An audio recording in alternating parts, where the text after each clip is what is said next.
All right, we are live. Welcome everyone to Chicago Football Connection Podcast. I'm your host, Steve Letizia. Follow me on Twitter at CFC Bears, joined by co-host Luke O'Grady. Follow him on Twitter at Luke O'Grady. Luke, it's December 5th, and the tank train is rolling along just as we planned. When we did our preview show, we said we wanted them to win, and as soon as they lost, we would be all about getting that higher draft pick. And I think that's where I am, at least, all pumped for a higher draft pick. It always sucks losing to the Bears, losing to the Packers. The Bears' final score was 28-19, right? 28-19. It sucks to lose the Packers, but in the grand scheme of things, this will be good for the Bears franchise going forward to get that higher draft pick. Not only get a higher draft pick, but the Packers get a worse draft pick, and they might be in this situation to draft quarterback as well, in addition to like the Lions and the Seahawks and everyone. So it sucks to lose the Packers, but I think overall it's a good thing. But I'm curious, we'll get into all of that, but I'm just curious your thoughts on the game in general. Justin Fields, play calling. I know I have a lot of thoughts about the play calling, but curious to hear what you have to say. Yeah, all things considered, I think the game was closer than the score was. I think that, the people that you wanted to see play good played good. And then I would just say this kind of feels like the first time where maybe the coaches leaned into the fact that this was a tank a little more. Because we got up early, and then it was like, I've watched 1,000 football games. That's not how a team puts chokes the chicken. It was almost the opposite. Like the really, really obvious one was that huge play to I think it was to Harry in the fourth quarter to start the fourth when we were up by 2 at the time, and they get the rollout, the big play down the sideline to Harry, and then I think we followed it by a screen pass that lost 2 yards, and then 2 straight runs, and it was like. Yep. Looks like you wanted a field goal here. Yep, exactly. That was my initial thought process too. And I'm glad we're just going to get right into that because it did seem like they were. I mean, it's hard to say that they weren't trying to win it, but because that's kind of how they've operated all year is playing for field goals, but maybe they haven't been trying to win all year. It's very possible.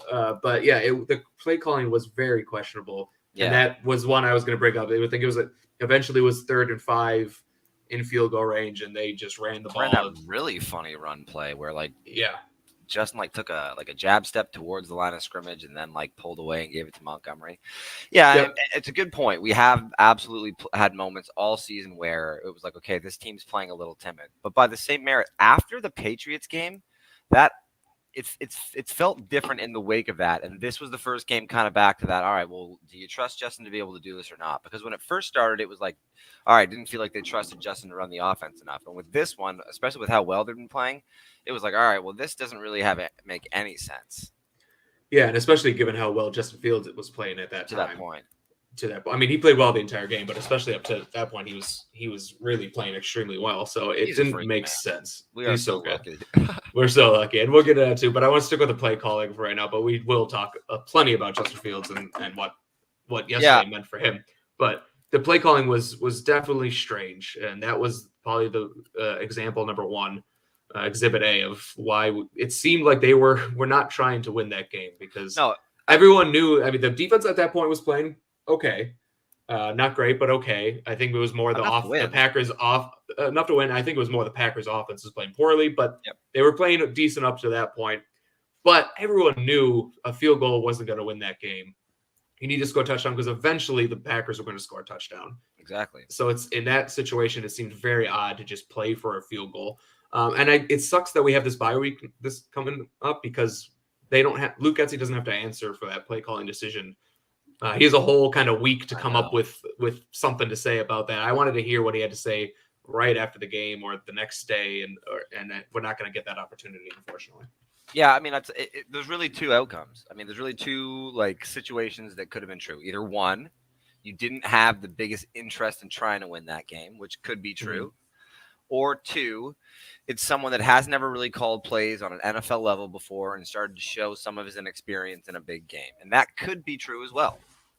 Yeah, I think he actually just went out and made the wrong calls. The problem was, like I said, you've watched as many football games as I have. Some of those calls, some of those situations even are no-brainers what you need to do, and we still didn't do. And it Right. leads you to think one of those, okay, we know what we have in Fields. We know we can beat this team if we want to. We don't really. Mm-hmm. But like the difference, because especially considering what the point spread was when we were up 10-0. I mean, I know that they ran us off the board the first time we played them, but depending on how that game ended up, if we won, Green Bay could have a higher pick in the draft right now than us. Yeah. Oh, absolutely. And that would be terrible if that turned out okay. So yeah, I think we're both in agreement that we wanted the Bears to win. Everyone wants the Bears to win, but it probably is for the best thing for the franchise. But it's also interesting because, as I mentioned, this is not the first time this year that the play calling has been very, very conservative, and I'm almost wondering if that's coming from above. And everyone always tweets the blame at Luke Gessie, but I'm almost wondering if that's coming from Eberflus and saying like this is what we're going to do, or even potentially coming from polls. Well, I tell you what, I had a thought.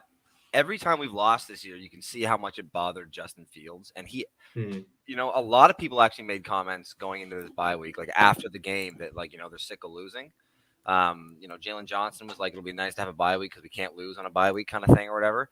And Justin Fields, usually a guy that, takes a lot of the blame himself and feels bad out of the losses, looked pretty stoic and like not in a terrible mood after this one. And it almost, I know it sounds crazy, but it almost makes you wonder if something's been communicated to him about, the game plan with the rest of the season.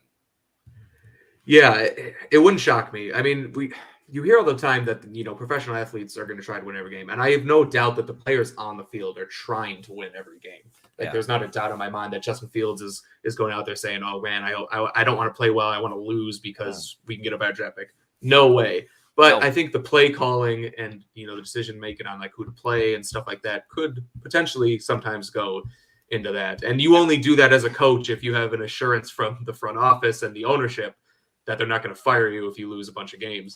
So I'm sure Eberflus has that assurance. So it makes it a little bit easier for a coach to kind of. But now right now we're still with the second overall pick. And that could change because we do have the bye week. Part of the reason we have such a high draft pick is because we played one more game than most teams because we have such a late bye.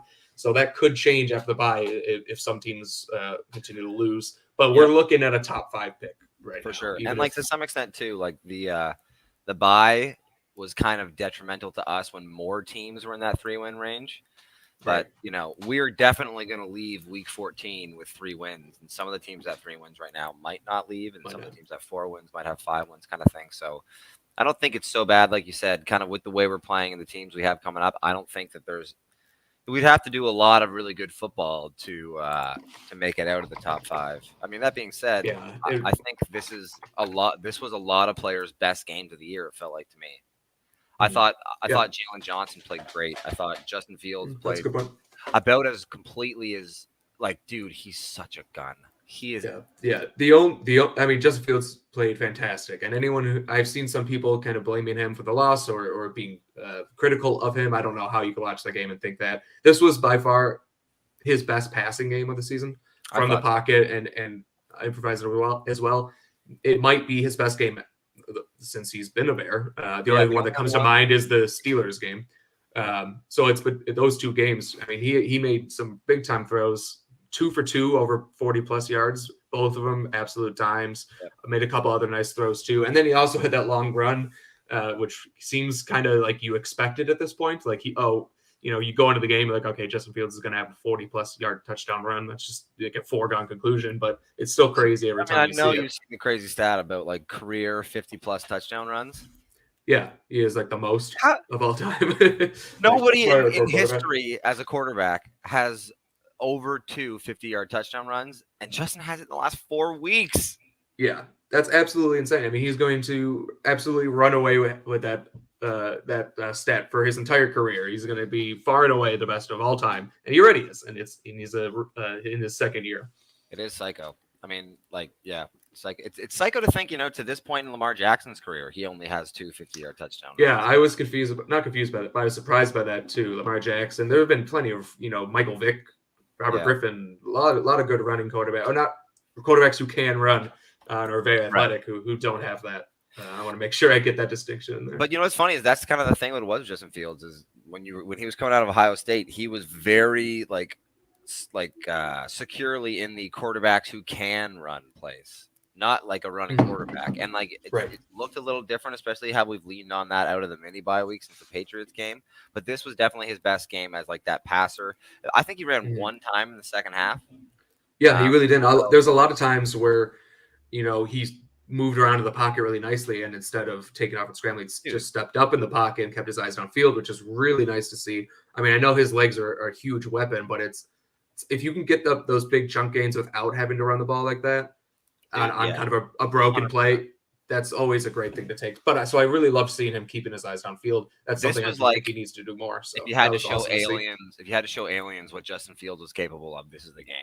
He had a couple of great break the pocket and make a big play downfield. He had the straight design run where he ran away from you from a big touchdown.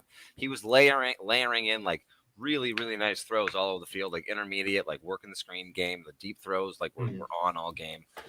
We can talk about that pick too, because me and you were talking today. We have some on that I think probably differ. And it gets into, play call if it's a curl versus a dig and what a dig means. If a dig means a full in or just like, breaking to the inside on a curl route and maybe like giving 3 or 4 hard steps, whatever it is.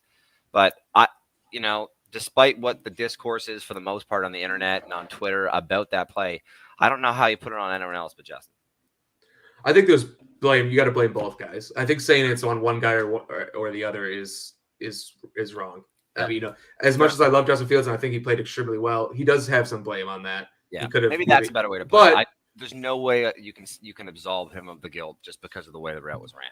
Exactly, but it was also a terrible run route. So, and I think, there was confusion because Fields called it a dig, I believe, and then Equinemius St. Brown called it a curl. So, is there confusion there? But at the same time, it was clearly a curl route. He ran a curl. Justin threw it like he was running a curl. Yep. It was just a poorly run curl route. So, I think I don't want to make the same mistakes that I made with Mitch Trubisky, and a lot of people made with Mitch Trubisky, which is to ignore mistakes because you want him to be so good. And I made that mistake with Mitch Trubisky. I'm trying not to make the same things with Justin Fields. He's in his second year. He's going to make mistakes. Yeah. And this wasn't fully on him, but I think he's got to take some of the blame. He's going to, but the thing we've seen with Justin Fields is he doesn't make the same mistake twice. So I fully expect him to work with Equinemius St. Brown. Also, not have to throw that ball to Equinemius St. Brown next year. There's going to be a better wide receiver running that route. So I'm not concerned at all. It's just, it's okay to say that he's not perfect. And I think people are afraid to tweet that out on Twitter because the people come at you hard when you say and they want him to be so good. And they want him to be so good. We all want him to be so good. And I get it. Ignoring it's like, to your point, it's like I almost probably would have kind of allowed the blame to fall off Trubisky's shoulders. But it's probably honestly because I don't hold him to the same standard that I hold Justin Fields. He's probably been a top 3 quarterback prospect favorite of mine coming out in the since I've been a football fan.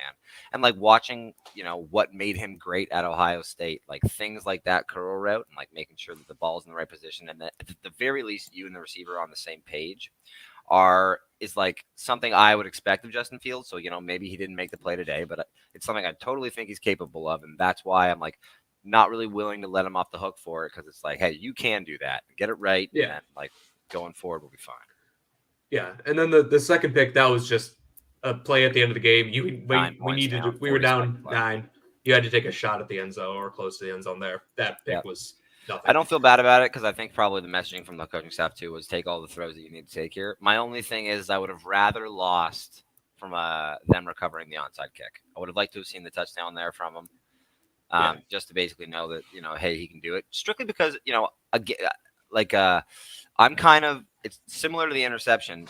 I don't really buy into the everybody else around Justin has failed down the stretch. It's never really been his fault. I think there are a handful of games that people have said Justin can't do it. And it's no, if you watched, it wasn't his fault. But there are also some games where I think in the fourth, he probably needed to be better. So it's not as bad as some people make it out to be. And it's not as good as some people make it out to be. But it's eventually we do kind of need to start converting those scoring plays. And we've been in so many of those positions so far this year that, seeing us not get it again is okay, it's fine that we lost the game, but we could have lost it on the onside. And to some extent, we need to start converting those. Yeah. I mean, it's the same thing with any sports debate. in today's day and age. There are people who take one extreme side, there are people who take the other extreme side, and the truth lies somewhere in the middle. And that's what we're going to try and be. Yeah, he wasn't perfect. A little nuance. Little nuance to it. But like Jailbreak says here, it's not just bonus him, but it did seem quicker. I expect him to continue to improve. That's where exactly where we're coming from too. Did see some progress with his passing, absolutely. Not only in this game, but just over the last 7-8 weeks, there's been obvious improvements with his passing ability. Yep. So even just the way that he navigates the pocket has looked so much better. The game has like 3 weeks ago, it looked like the game slowed down for him, and then 2 weeks ago, it looked like it might have slowed down even more. And last week, he looked good, and then, the last week I guess it was the Jets game, and we looked terrible, which to some extent is a quality for Justin Fields. And then this week, I thought, I wouldn't want to say mastery, but he got through his reads quickly. I think his eyes were where they were supposed to be early. When the shots were there, it looked like he knew pre-snap that he had those opportunities, which just is more of the stuff you need to see.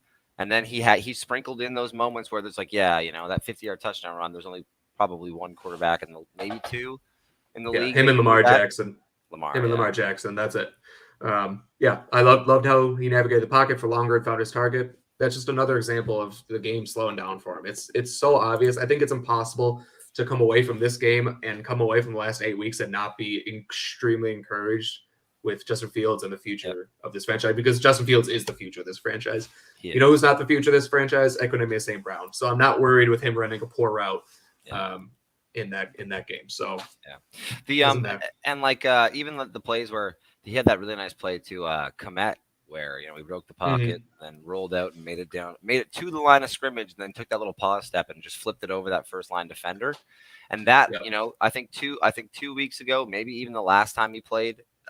2 weeks for Justin ago, and maybe even up until the last game he played, he would have just taken that run, gotten the first down, and lived to kind of fight another play. It almost looked like he was trying to survive some of the passing plays.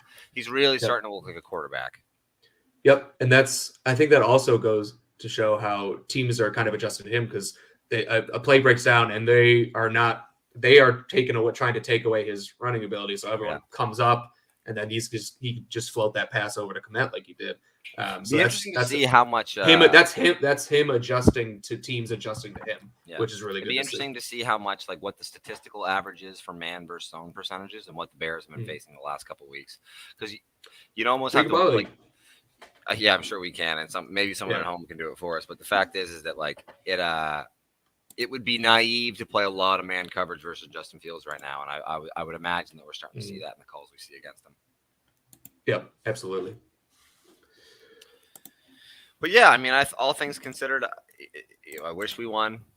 It was, the game meant something, being that it was Aaron Rodgers' way out, and he even talked about it on the post game. He said, "You never know when it might be your last time coming somewhere." Honest to God, man, he looked like it was his whole I mean, I know that he's beaten us forever, so I wouldn't call it Stockholm syndrome. But to some extent, man, it looked like he had a really, really, really soft place in his heart for the Bears and their fans. And it's this really weird, all right, man, you kind of ripped our heart out for 2 decades, but have a good I got that sense too. But also, fuck him, and he can go to hell. But yeah, I mean, it does seem like it's going to be his last game against the Bears, hopefully.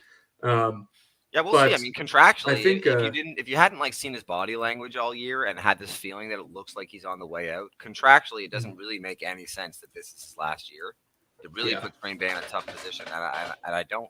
Maybe it would make more sense for a trade, but the only reason it really does feel like he's on the way out is because of everything he's said and done. Right. Another reason I'm more okay with this loss is because we lost to the Green Bay Packers, but I don't feel like Aaron Rodgers beat us, because Aaron Rodgers did not play. Aaron Rodgers did not play well. If this was his last game against the Bears, he played extremely poorly. He was clearly outplayed by our quarterback. So even though the final score did not reflect it, it didn't feel like that much like Aaron Rodgers ripping my heart out. Guys around him made some plays. Christian Watson's a hell of a player.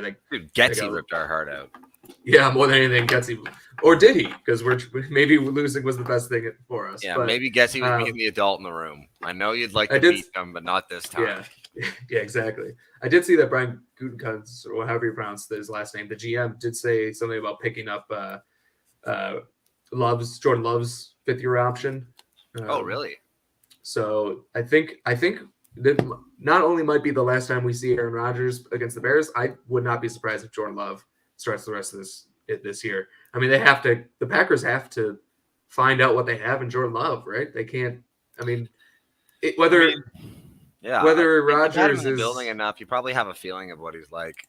I was looking at some tweets today. There is a path to the playoffs if you're the Packers. for the Packers, yeah. I hope they try their hardest stuff. to make the playoffs, Too, and I bro. hope they Squeeze win. 2 more weird wins and pick Yeah. like 14th or something. Yeah, I think that's an ideal situation for everyone involved. So yeah, Jailbreak doesn't think he leaves, but it's possible. And then as Skunk said, the last TD from Watson hopefully isn't happening next season. We'll be well equipped. I think that's very true. I mean, that was that last TD to Watson was Jalen Jones kind of being not having his eyes in the back, not really know what's going on there. And I think Jalen Jones did play okay yesterday, but again, he's a special teams guy, maybe 5th, 6th corner on a team, so he's not going to be out there next year, hopefully. The other thing too is all season we've seen a lot of success from Brisker and Gordon, just being that they play a lot closer to the line of scrimmage typically than our other DBs. Or maybe not Jalen Johnson, but either way, like we saw, they do a really good job of being in the backfield and nipping the bud into some of those like end around runs and stuff. We probably missed their presence there. Definitely. I mean, Gordon's had his issues against covering wide receivers, but he has not had his issues tackling and coming downhill. So, yeah, I feel like he's a guy who him and Brisker would have been much more equipped to stop that. Unfortunately, they're also dealing with injuries. Yeah. I will say, though, in their stead, Josh Blackwell, I think he played well. Himself. I mean, it'd be interesting to see, like, I don't know. I should probably look into what his contract is. I imagine he's probably just on a 1 year. So he was a waiver wire pickup. So I think it is just 1 year. Oh no, because he was an undrafted free agent waiver wire pickup. So I believe it would be 1 year. But he played well. He's also been very good on special teams all year. So he's definitely a guy you want to bring back. When you on those waiver wire claims, like the best you can hope for is a special teams guy, maybe who can come in and if he has to play, doesn't absolutely kill you. And that's what Josh Blackwell was. So yeah, it's a good thing to shout out him. He played extremely well. Yeah, I thought he looked sticky. Jalen Johnson, like you said, play well. Jack Sanborn, dude, looking like he's the real deal. I mean, he had another double-digit tackle game, or he was at 9 or something. He was at 9.5. Yeah. He was like 14, man. So also he's the rep on Tunyon in the red zone. Wow. So good. No, I think he made some splash plays in his first couple games, and he had some growing pains as well. But I think kind of as he's adjusted to the speed of the NFL and had a chance to really settle into that middle linebacker position, man, I really do think he's shown like the ability to be, or at least have earned the right to compete to be that guy next year. Yeah, I mean, I think we were almost after a few more weeks, if over the next 5 weeks or four games. If he plays like he has been, then he's your starter, penciled in at middle linebacker. Maybe if teams start adjusting and start exploiting him a little bit, maybe you just give him a chance to compete. But at least you give him a chance to compete for a starting job next year, at the very least. A competitor. But we're trending towards that's your penciled in like linebacker next year. Yeah, which is really great. Coming downhill, he was aggressive in his run fits. He did good jobs at sniffing out some screens and just in straight coverage. Like he didn't look anywhere like an undrafted free agent. And I know a lot of people love showing you the relative athletic score and saying, oh, but he can't be the guy, or cherry picking like an all 22 clip of all his worst plays from the first 2 games. You guys know who you are. But the fact of the matter is that nobody's going to have these perfect snaps. And as he's learning like what it's like to play in the NFL, he has never looked completely out of water. And this was his best game as a pro, without a doubt. Yep. Yeah, and I think what you said about it, that those reps against Tanyan in the red zone and his coverage snaps, the thing about why he went undrafted out of Wisconsin is everyone knew he was a good downhill linebacker and he could make those plays. But I think and most people questioned his ability to cover NFL tight ends and running backs, and this was the first time that I really saw a lot of that from him. So that was really good to see, because that's something that you needed to prove. And so the first test so far so good. So that's really exciting. That Tunyon rep really stood out. There was a couple other ones that honestly stood out to me because there were things that I always thought that Roquan Smith was bad at, and that was people running those little hook zones in his zone. And so, like, I think to some extent, being a playmaker, he's thinking a little bit about like the things that are behind him. So he wants to kind of maintain space between the first and second layer to try and. But I always felt like he was slow to get to those curls when it happened. And there was, I think, 2 separate times where Sanborn met the guy right at the point of the catch and was only like a 2 or 3 yard. And then on another time, he met the Green Bay receiver on that and gave him a good enough smack that knocked the ball loose. And I just thought, like we said, all around, he had a really, really good game. And it was promising, especially considering the things I think people thought he was going to be weak at. Right. Yeah, overall with the defense, as we mentioned, the defensive backs played okay. For who was out there, I think they played good because we were dealing with multiple injuries. 3 starters out. Yeah, but I think the weakness again is still the defensive line.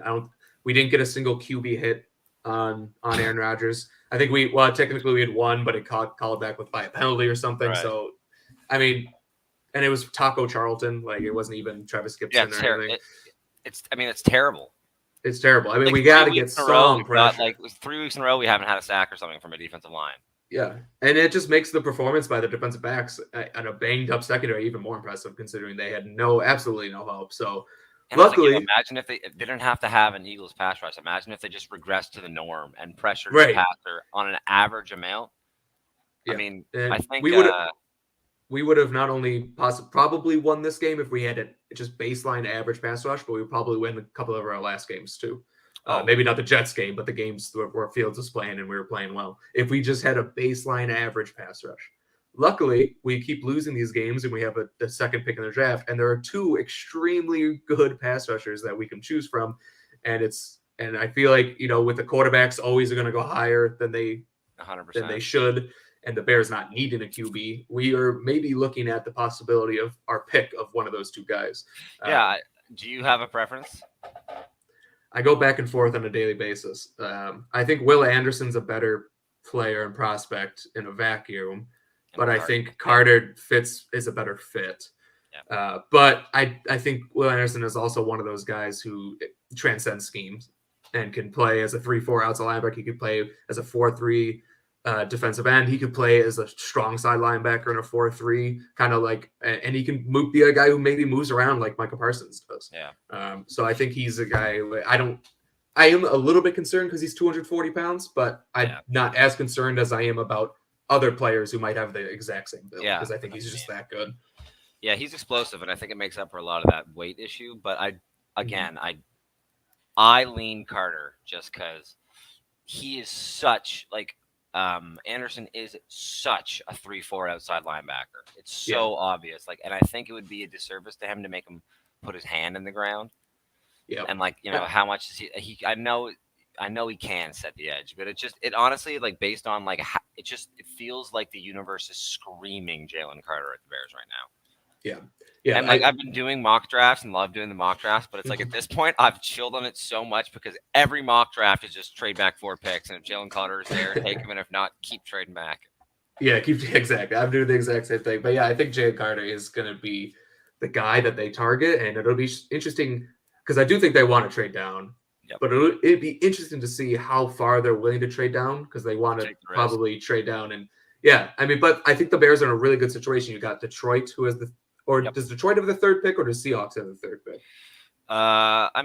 It's all. It doesn't matter. So they got the Detroit and Seattle right behind them, who need a quarterback. So if either of those guys want to jump them, maybe. But I think they would take a quarterback if he's there. You got Carolina Panthers need a quarterback. Yep. The Falcons and the Colts both lost, so they went from picks 14 to 15 to pick 9 and 10. Yeah. So that's a little bit better of a situation. If they lose again and have that pick 6, I think is a perfect area for the Bears to trade down to, and potentially could maybe. But I think the ideal situation would be trading down, having the 2nd overall pick, trading down with the 4th overall pick, whoever that is. If it's Seattle, Detroit, Carolina, because I think at 4th overall you could trade down, get some picks, and also get Carter. It seems to be that would be the play. Trying to trade down from 2 to 4 to 6. Yeah. Even 4, to some extent, even 4 feels a little rich for a defensive tackle. But honestly, what more do you want from this guy? There were questions about, I saw some people talking about, maybe him disappearing, which, to be fair, I haven't watched Georgia on a snap-by-snap basis enough to know if maybe that's true. But I did watch the LSU game on the weekend, and he absolutely didn't take any plays off. Dude was a monster. Yeah, and so right now I'm trying to get a idea of everyone. I have not really done a deep dive on any single person. So I have not watched Georgia much on a snap-by-snap basis, but from what I have watched, I have not seen him disappear too much. I mean, he's a defensive player. They're not going to make every single play, but that'll be interesting to kind of eventually we will both take a deep dive on both those guys and we'll have a more informed opinion. But it sounds like at this moment, leaning Carter just because of his fit, and you can trade down and potentially get. I don't think you trade down and can get Will Anderson. No, and the thing is, the reason that we get to have this conversation is because the Bears lost. We all wanted them to win, but if they win that game, I think they're picking 9th. Right. That's crazy. Then you're hoping to God like Tyree Wilson or Miles Murphy falls to you. Or they're good prospects, but you got to leverage a pick later in this draft or next draft to go up and get the player that you want.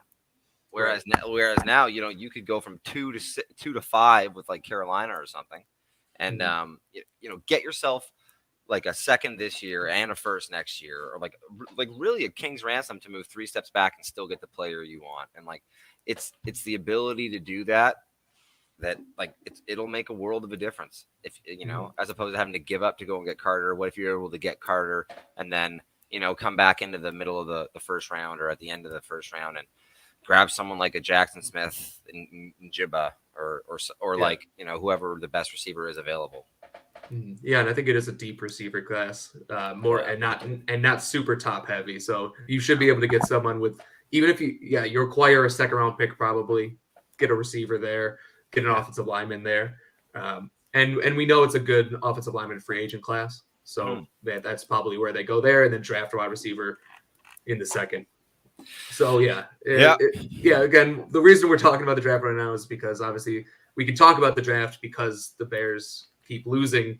If we had the 9th pick, it's a crapshoot at that point. So we really wouldn't be talking too much about the Bears because we have no idea who's going to be there. We have a good idea who's going to be on the clock, available when the Bears are on the clock. So So we go into a bye now. The last time we kind of had a mini bye was, I don't think anybody would disagree, was a huge changing point in the season. The Bears did a foolish job of like self-evaluating and saying, maybe they hadn't made any drastic changes to that point, and like, to their defense, maybe it is good to kind of have a couple of weeks to sit with your decision before you make anything. But whatever that week that was, 6 or 7, when we had that 10 days off and had a chance to kind of reevaluate and change things up, the Bears looked completely remodeled, and like to some extent, it almost felt like.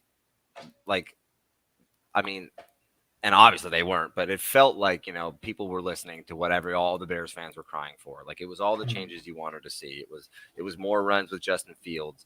Other than the injuries that we had, they went with the combination that everybody wanted to see on the line. We were seeing a better rotation of the players that we wanted to see on the defensive line. Like we had the trade with Robert Quinn. Like when they had a chance to step back and look at the body of work they put together, they did a really good job of evaluating how they've done.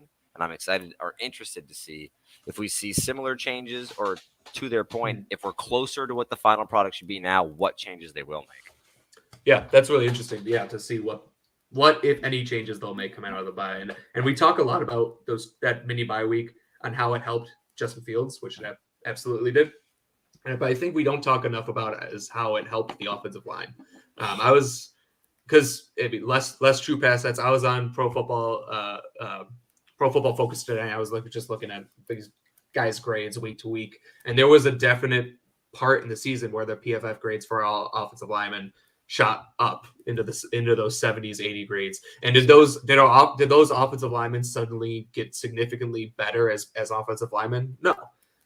It's mid-year. I mean, what happened is we're running a scheme that works to fit not only our quarterback but our offensive lineman as well. So I think when you see these Pro Football Focus grades, you kind of have to take them with a grain of salt as well for the offensive line, because partially the reason those grades are so high is because we're hiding the offensive line as much as we possibly can.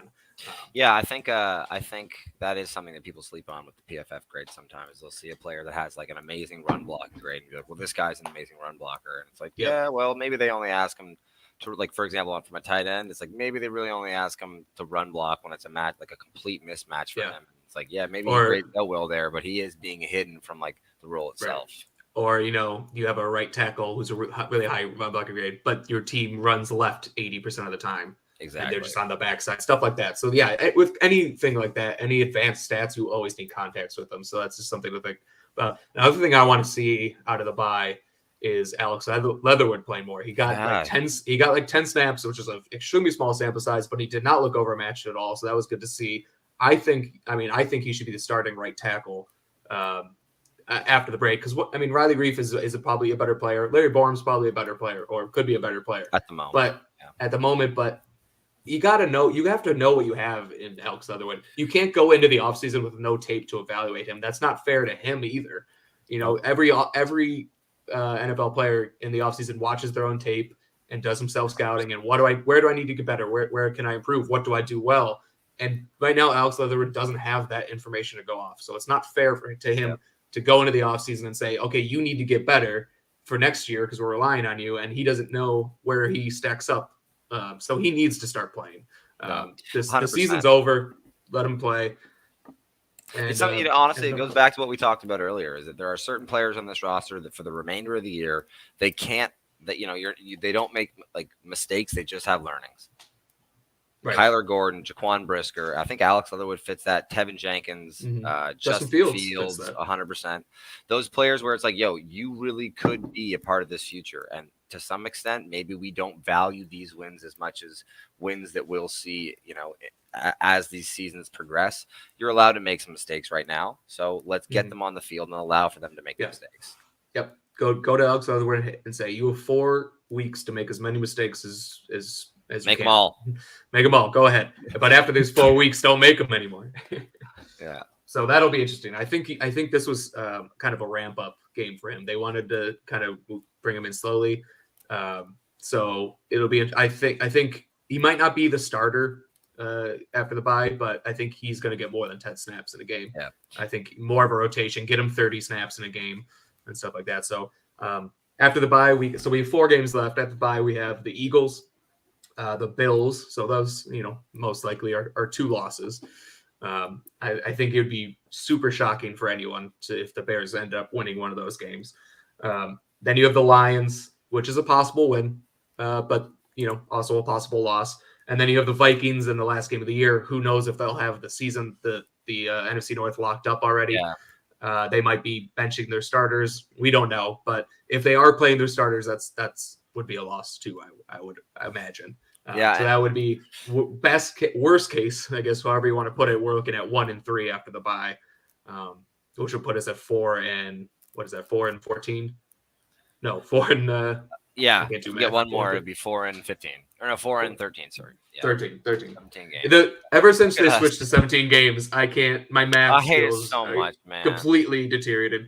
I can't even think. So yeah, and I think 4 wins gets you a top 3 pick probably. Yeah, it'll be interesting to see how they handle it. To some extent, they have a little bit more leeway to try some of those things because now we are officially eliminated from the playoffs. So they can just go and say, hey, we're not exactly tanking, but, we can't make the playoffs, and there's some people we want to see get reps. Whereas before, it was like, if you're statistically alive and you're switching Alex Leatherwood and Riley Reef every second drive, you'd be like, all right, boys, what are we doing here? Yeah, that's a good point. That's a very good point. I think it's, that's a good way to lose a locker room. If you're exactly. If you're openly trying to, to not playing the best players because you want to see, like, that is a good thing to think about, and something that I don't think about enough, to be honest. Sometimes you get in Madden mode and you're like, oh, just lose as many games as you want and play whoever. And so it'll be interesting to see. Based on the reaction to some of the players, there probably is like some, especially now that they're eliminated from the playoffs, there probably is some messaging within that locker room and within like the building there. It's like, okay, you guys know that, come September next year, like every game we play, we're going to want to win and we're going to believe we can win. This season, maybe, not a lost cause per se, but being that it's not over and we can't make the playoffs anymore, there's some stuff we got to do to make sure we're in a good position for next year. Exactly. And these last 4 weeks are going to build to that with everyone progressing. Christmas Eve on Christmas Eve versus the Bills. That'll be a very, very fun one, especially if we do see like a majority of the people that we want to see on like starting. Because you can come out of the bye and the head coach says, "Hey, we know what we have in Justin Fields. We're not going to risk it just because his usage rate is so high." And as a fan, you'd have to go, like fuck, it's not a terrible idea. Yeah, I mean, over the next 2 weeks, we get to watch Justin Fields go up against Jalen Hurts and Josh Allen. Like, those are just two quarterbacks that are really fun to watch. Justin Fields can learn a lot from watching, too. Guys who kind of have similar skill sets to him. So it's just going to be I mean, we're probably going to lose both those games because the Eagles and Bills are both really, really good. But it's still going to be fun to watch because those teams are fun to watch, and it'll be always fun to watch and see how Justin Fields progresses. They also both have pretty good defenses, so Justin Fields has got a kind of a tough test ahead of him. Yeah, those will be fun games. Those are why not us games. You got nothing to lose to some extent. And I tell you what, even if we somehow miraculously manage to keep those games close, Lord knows Getsy will find a way to help us lose. No, run it, kneel it. No one wants to tank more than Getsy. He's like, just run the ball 50 times and don't even bother letting Justin Fields do anything. But guys, we've run the ball so good all year. Why wouldn't we run it? Like, I guess.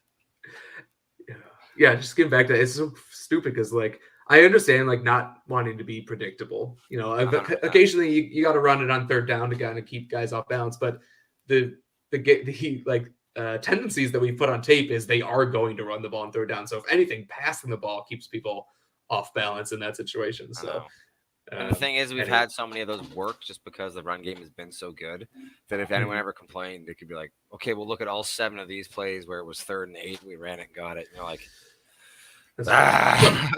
It's also a lot easier to call plays from your couch without any consequences.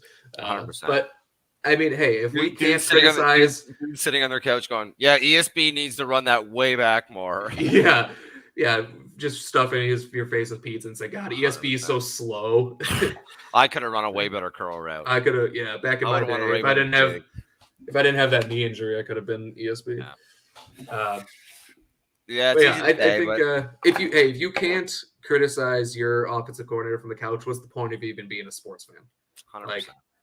So by the same metric, though, I did have I kind of got some flack this week, and I was saying that the fact that it's Aaron Rodgers coming to town makes the game more enjoyable to watch, and it's the fact that it's Aaron Rodgers is the reason of all the games left I want us to win this one. But I was saying by the same merit, if we lose, that's life, and I was getting it doesn't matter anymore because it's Aaron Rodgers, and I was like, I don't know, man. The last 2 decades of my life, every time we've played that team, it's meant more because he is who he is, because he's as good as he is, and because of the rivalry, of course. But he's made that rivalry fun for fucking 20 years. Yeah. But he has been literally my least favorite NFL player for 20 years, and I probably, as a person, probably won't like him as he rides off into retirement. But I'm not gonna lie just because I don't like him and say that he hasn't made the rivalry fun or meaningful. No, I think that's true. And I'll be honest, next year, if Jordan Love is their quarterback and the Bears beat Jordan Love, it's still going to be exciting, but it's not going to be nearly as meaningful as if they beat Aaron Rodgers. Exactly. It's just true because the great players make that rivalry fun. It was fun to watch Brian Urlacher and Aaron Rodgers and Brian Urlacher and Brett Favre go at it because both those guys were so good at what they did, and it was just kind of the best against the best. And it's going to lose a little bit. The rivalry will lose a little bit something without Aaron Rodgers, and it would be more fun to beat Aaron Rodgers. But I'm also okay with the rivalry being less fun if it means the Bears are going to win more games. I know it's it honestly is annoying. It's a double-edged sword. It is annoying that Aaron Rodgers is likely going to go out against us the way that he did, because it's we never really did get one delicious moment on the way out where it was yeah, that'll show you. Yeah. It's just going to be a really quiet him right off into the sunset and us beat their ass for the next 10 years. And it's I guess we'll take that. Yeah. All right. I think we've covered this enough. We got one more person. I want to make sure I get everyone's comments in here. Leslie Lewin says, I'm not a fan of the play calls and must for still being in the lineup. I think we all agree there, but I do like how Uwe says ease Leatherwood into the rotation to build up his confidence. I think that's a good thing because, again, if you throw him out here and there and he gets torched, it could kind of crush him. So, ease him into it. But I think after the bye, he's got to get more than 10 snaps a game. He's got to get 30, 40, 30, probably 30 snaps a game would be good. Yeah, Mustipher's got to go. I mean, we have enough money to buy We every know that. position we need like 10 times over. But if you had to value the resources and pick what's important, if you could only, throw 2 linemen in there, we definitely need to add a tackle and a center in the offseason. Yep. I mean, Mustipher's gone. There's no way around that. That's definitely happening. Yeah. So I'm not too concerned about Mustipher right now because I know he's not going to be there next year. Yeah, I agree. But we'll get more into the offseason as we go.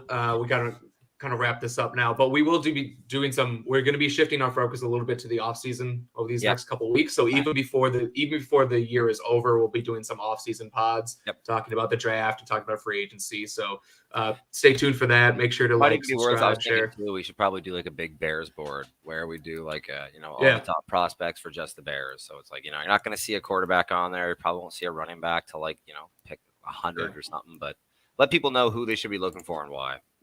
Yep. And thank you, Jailbreak, for listening. Thanks for everyone for listening. We really appreciate it. Until next time, Bears fans, bear down. Bear down. All right, brother.